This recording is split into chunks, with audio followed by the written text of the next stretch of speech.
Welcome back to my channel Long Movie Short. Today I'll explain to you a horror film, The Thing in the Woods.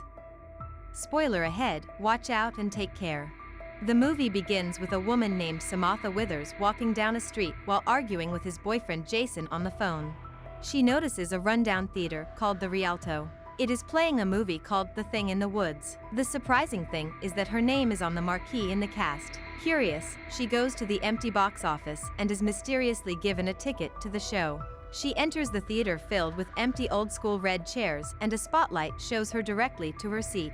The movie starts with Samantha herself in it. Samantha, bloodied and wearing short shorts, runs through the woods before she trips over a rock and onto a bloody body, the remains of a slasher named the Welder, a masked, unstoppable killing machine.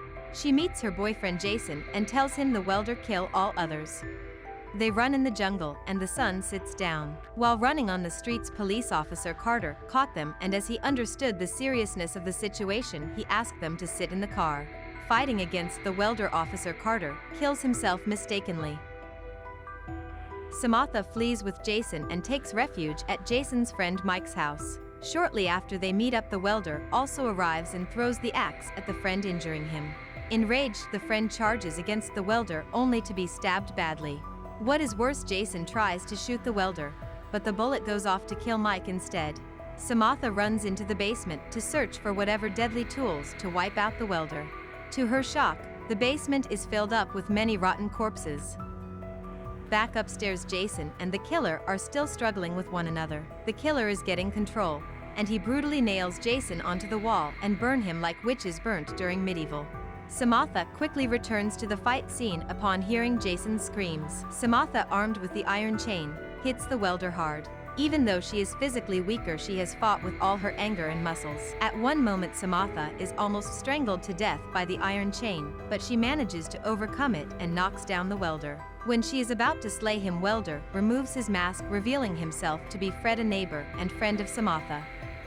Fred reminds her of an incident that happened a few weeks before when they both, with all their friends including Mike and Jason, having a weekend party, and something fell from the sky. On inquiry, they found something creepy hit the ground.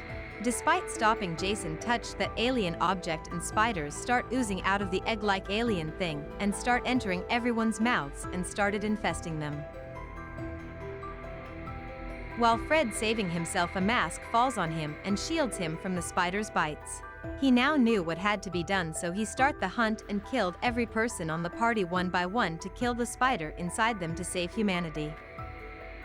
Samantha realized that he is telling the truth and felt the spider inside her. Her head opens up wide and the spider reveals itself. She does not want to be controlled by the spider, so she then requests the Welder to kill her. Fred beheaded Samantha. Fred came out of the house crying and see that thousands of spiders reached the house and were waiting for him outside. Fred starts fighting them, but the scene ends where he is barely winning the fight. The movie ends up with Fred coming out of the house in the morning and going toward the city with his mouth tightly closed, showing signs he is infested, and carrying a spider inside him.